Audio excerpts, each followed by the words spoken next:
Pozdrav i dobrodošli u novi video. Evo, nakon jedne kratke pauze, nije se snimalo, da se nije putovalo. Vrijeme je da se pripremi za jedan malo veći put. Približava se Božić, približava se Nova godina, bit će nešto slobodnih dana. Tako da je sve fokusirano na to putovanje koje će biti za tjedan dana. U međuvremenu pripremaju se neke stvari. Za kamper kupio sam nove gume koje sam već stavio. Kupio sam komplet nove kočnice, diskove, zadnje i prednje. Za ručnu kočnicu nove pločice isto koje idu u kompletu. Ne idu u kompletu, ali se isto kupuju da se sve promijeni. Zatim kupio sam nego bravice s kojima se zaključavaju garaže i ove sa strane neki spremnici. Nešto smo ovdje šarafili gore ovaj spoiler koji sam bio neko vrijeme lijepio. Još tako neke sitnice, uglavnom cijelo vrijeme se radi o zimskom periodu kad se ide rijeđe negdje da se neke stvari pripremaju, da se nešto dešava. Uglavnom, jedna od stvari koja je bitna, do sad funkcioniralo je ovako, ali od početka sam tražio prvo da spojim mobitel preko multimedije ove tu. Odmah nisam primijetio jesam da se ovdje nalazi jedan kabel sa USB, na kojeg se može USB kabel prikopčati koji je povezan vjerovatno negdje pretpostavljao sam sa radijom ili s nečim. Međutim, kad sam uštekao, nije se ništa desilo, pa sam ištekao odmah, te kasnije sam nekad slučajno imao uključen mobitel i kad sam uštekao pojavio mi se CarPlay, tad sam shvatio da imam CarPlay ovdje na ovome Pioneerovom uređaju i da imam tipku 1 i 2 na 1, da je kad se ukrene kontakt da se upali multimedija na 2 bez obzira je li kontakt uključen ili nije. I onda kad je na 2 i kad na taj kabel spojim na primjer laptop, on se automatski puni. Što je dobro ako nismo negdje parkirani gdje ima struje, onda mogu lijepo spojiti si laptop da mi se napuni preko akumulatora. Znači, plin grije, evo prostor, plin grije toplu vodu, plin pokreće i frižider kad nema struje. Jednom je bilo problem oko toga, oko te multimedije za laptop. Na primjer, ako radim neki video ću sređivati, pa sam ispraznio laptop, pa ga nisam mogao puniti, a u stvari sam ga mogao puniti. Sad sljedeća stvar, ovdje bude uvijek kabla, znači ovdje je sad spojen taj kabel da se poveže sa multimedijom, u međuvremenu ćemo uključiti i multimediju. Onda ovdje koristimo naravno standardne klasične punjače koji su po meni najbolji, bezkontaktni, oni bez kabla, oni bežični je što se samo stavi, mobitel se grije, to mi nešto nije nešto dobro, nešto što bi punilo kako treba mobitel, uvijek je najbolji kabel. I ovdje je dobro kad je spojen, poveže se CarPlay i automatski se puni mobitel, ali često nekad ga hoćeš negdje, onda smeta, dugo drži baterija, nije nužno da se puni cijelo vrijeme, da bude spojen na struju. I ono što sam tražio je bilo da nabavim sebi onaj uređaj koji se ušteka u USB, pošto već sam uređaj nema u sebi da se automatski kao kod novih auta. Jednostavno uređaj već ima CarPlay u sebi i vi jednostavno povežete mobitel bez ikakve žice. Na ovom uređaju to nema, ali zato postoje ti mali povezivači, hajdemo tako reći. I uglavnom sada ćemo maknuti ove kable, zato što nam oni sada više neće trebati, i otvorit ćemo ovu kuticu da vidimo šta se u njoj nalazi.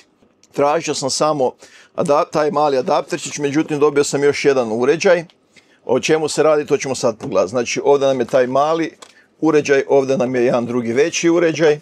Prva stvar je taj najjednostavniji, po meni najbolji, najpraktičniji uređaj. Evo ga, jako je mali. Ja nisam nikad vidio manji, znači ovo čudo malo povezuje multimediju sa mobitelom, uključuje se CarPlay. To ćemo sad isprobati. Uz to dobili smo čak ako je USB-C, da se ušteka USB-C pa da se onda ušteka ovaj USB, tako da nema greške nikakve. Znači ovo definitivno mora raditi, kako god da spojili. Sljedeća stvar, ovo ćemo plastikicu vratiti unutra, vratit ćemo i ovaj mali USB-C, pošto mi on nije definitivno potreban. U međuvremenu sam smanjio i grijanje, pošto je ovdje definitivno prevruće postalo. Stavio sam na 5 da mi se što prije ugrije i sad je već vruće postalo. Evo ga ovako, vadimo drugi uređaj, to izgleda ovako. Uz njega se dobije i nekoliko kablova, što mi definitivno se jako sviđa. Meni će konkretno trebati ovaj sa USB-C. Ima još jedan USB-C sa druge strane i ima jedan USB kabel. Znači zgodno za produžetak neki može biti, ali evo, znači, bez obzira koju vi kombinaciju imate u svom vozilu, dobijete kablove za sve moguće scenarije. Ajmo ih tako nazvati. Radi se o tome da je ovaj uređaj jedan Android uređaj, znači doslovce kao tablet. Znači ovaj tablet, mali tablet koji nema svoj ekran.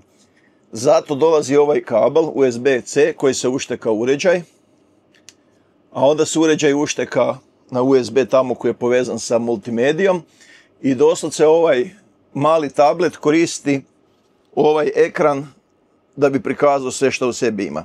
Šta to znači? To znači da je ovo, pošto radi kao tablet, da se njemu može podijeliti internet.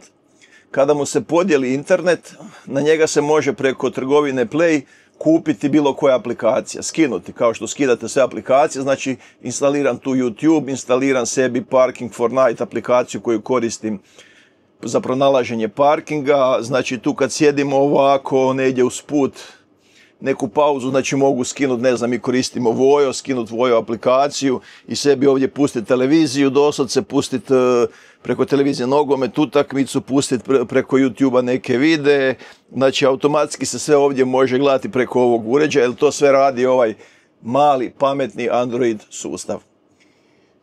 I jedno i drugo ćemo sad testirati. Prije svega uštekat ćemo ovdje na USB ovaj mali adapterčić. Valjda to stisnemo, ok. Evo ga, CarPlay se već pojavio, stisnemo na CarPlay. I imamo ovdje na ekranu trenutno, znači, ono što moj mobitel prenosi. Znači imamo tu navigaciju, ono što ja koristim je YouTube Music. I naravno tu ide sve što ide inače CarPlay, što ima telefon, glazba, karte, poruke. Znači to je to. Vrlo jednostavno. Mislim da ovdje ne treba ništa filozofirati dalje. Ovaj uređaj jednostavno kad je uštekan, plus što je dobro, ja u ladicu kad otvorim mogu kompletno taj samo staviti, baciti unutra, to će fino stajati. Ovdje ništa se apsolutno ne vidi. Čim uđem u kamper, upali se multimedija, jer ako je na 2 već bude upaljen, on se poveže i mogu sve raditi šta sam radio i preko kabla, a mobitel mi bude slobodan, mogu ga jednostavno staviti ili nekad i u džepu ostaviti, znači nije važno. Uglavnom, evo, impresionirajuće je da ovaj mali uređaj ovako fino radi, što je recimo zgodno. Kod mene to ne igra toliko ulogu da je ovako veliki, da je veći od ovoga, ja bi ga jednostavno stavio u ladicu, ali u autima negdje gdje je možda i vidljivo taj USB kad se ušteka, lijepo imate ovaj simbolić, vidite kako svijetli i jednostavno mali je, može biti na vidljivom mjestu, neće ništa smetati, tako da definitivno mi se ovaj uređaj jako sviđa.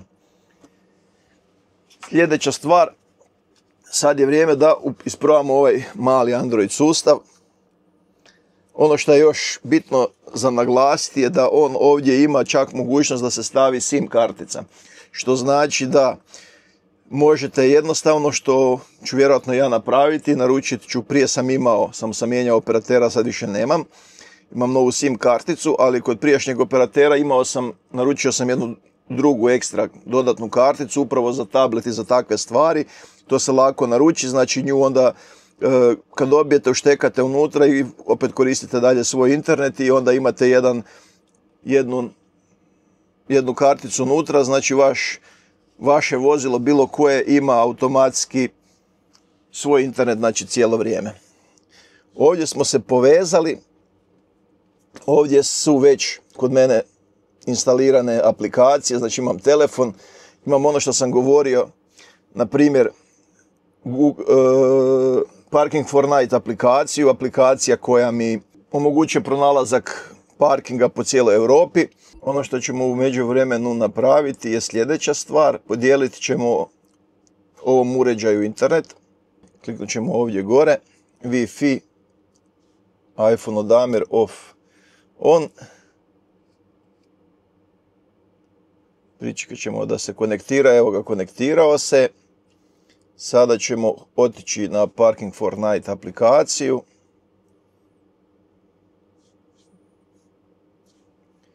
Izabrat ćemo jedan parking, recimo ovaj ovdje.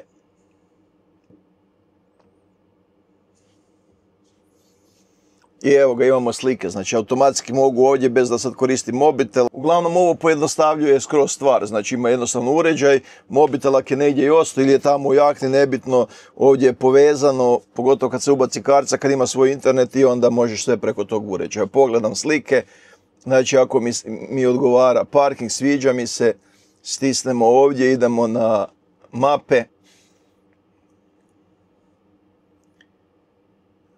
Pričekat ćemo dok izračuna rutu i evo ga, dao nam je rutu, stisnemo jednostavno start i navigacija radi. Znači, dosad se uređaj radi svoj posao i to je super stvar. Vratit ćemo se sada ovdje da vidimo šta još imamo.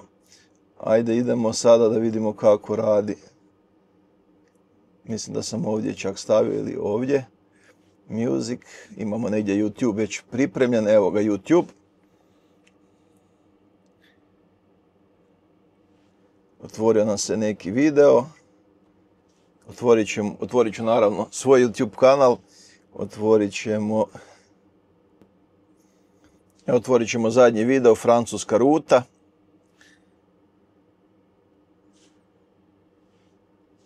Znači, dosta se radi kao tablet. Pozdrav i dobrodošli u novi video na kanalu Obitelji Nenad. Tradicionalno, vikend je. Evo ga. I znači to funkcionira. Ne treba nikakvih otvaranja, nekakvih modificiranja, da vam neko... Danas je petak, sutra je subota. Da vam neko sređuje, da vam bi uređaj radio, da bi mogli preko njega gledati televiziju, vide nešto, ne znam, bilo što. Jednostavno ovaj uređaj to radi i to je završena priča.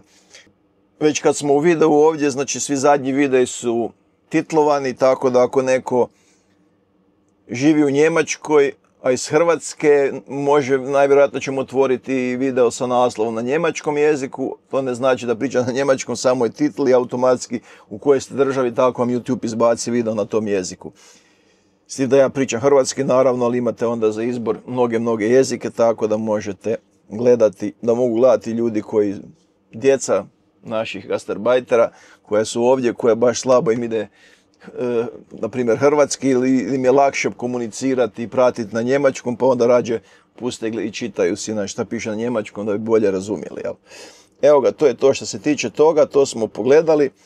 Znači, sve super radi, savršeno.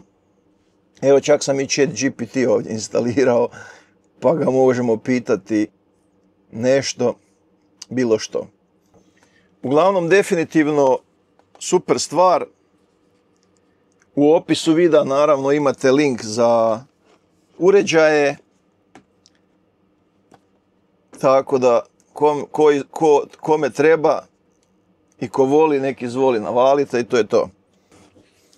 Tako da to je to što se tiče ove opreme koja će biti za multimediju. Ostaje mi sad još da promijenim bravice te na tim vratima, gume smo stavili, onda još treba otići kod majstora, ili će Mati to raditi, ili ćemo negdje odvesti da se promijene diskovi, kočnice, ručna da se sredi i onda je kamper spreman za tehnički pregled koji je u 3. mjesecu, prije ljeta, prije velikih putovanja koje će biti po ljetu kad bude lijepo vrijeme, a sljedeće putovanje je za Hrvatsku, tako da ostanite obavezno s nama. Ako se niste pretplatili, pretplatite se na kanal, ostavite neki komentar, lajkajte, podijelite nekom video, nekome će možda ovo trebati.